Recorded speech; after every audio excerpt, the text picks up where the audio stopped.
Le logo de l'Institut Nazareth et Louis Braille sur un mur. Une femme opère une imprimante Braille. Janie Lachapelle, spécialiste en activités cliniques. Le service d'adaptation de l'information fait partie de l'Institut Nazareth et Louis Braille et du Centre intégré de santé et des services sociaux de la Montérégie-Centre. Notre mission dans notre service, c'est de rendre accessible l'information sous toutes ses formes aux personnes vivant avec des limitations visuelles, mais aussi à des personnes qui ont d'autres problématiques de lecture. On pense à la dyslexie, entre autres. Le SAI réalise plus de 1200 projets chaque année.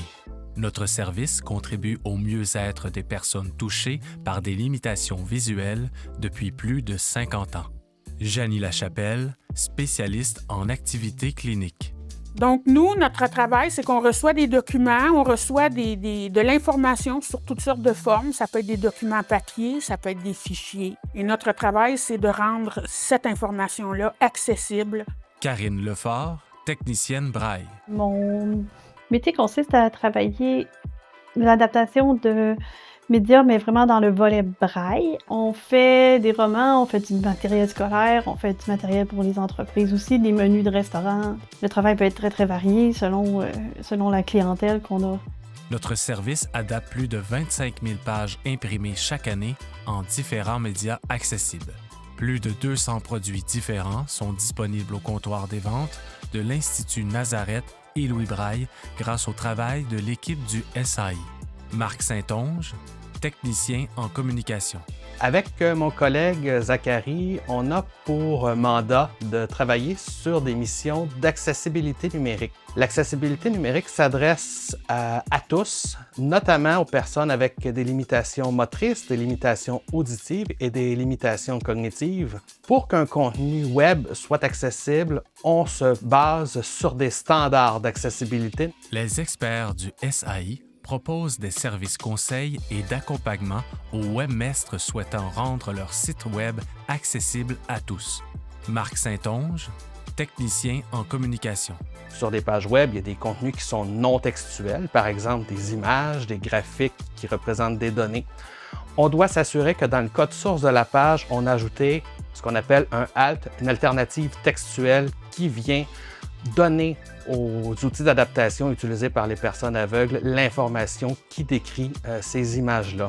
Et on fait aussi l'évaluation numérique d'applications qui sont développées sur téléphone mobile, sur iPhone ou sur Android, pour être certain que notre clientèle puisse utiliser ces applications-là. Janie Lachapelle, spécialiste en activités cliniques. On va aussi faire de l'adaptation sous une forme de fichier qu'on va appeler un e-text. Donc, dans le fond, c'est de reproduire l'information d'une source accessible dans un format qui est convivial, qui est facile à utiliser par les personnes qui ont des aides adaptées sous forme de fichier. On va faire des adaptations tactile aussi, si on parle de l'image, si on parle de graphique, ou encore en caractère agrandi pour des gens qui ont encore un résidu de vision et qui vont fonctionner de façon visuelle dans la consultation de l'information. Bien sûr, on a un mandat ici de s'assurer de donner des services à l'intérieur même de notre organisation, mais aussi ça peut toucher d'autres sphères publiques et parapubliques, différents ministères, par exemple le matériel scolaire pour des étudiants. Karine Lefort, technicienne Braille. On reçoit les demandes des cégeps qui nous disent « nous, on a un étudiant qui suit tel ou tel cours et puis il va avoir besoin de tel document. » On fait la transcription ou l'adaptation selon le média que l'étudiant préfère. À travers ces adaptations, le SAI accompagne entre 12 et 20 étudiants dans leur parcours scolaire chaque année. En plus de répondre aux besoins de notre organisation en matière d'accès à l'information, le SAI offre ses services à plus de 250 organisations externes différentes œuvrant dans tous les secteurs. Janie Lachapelle, spécialiste en activités cliniques.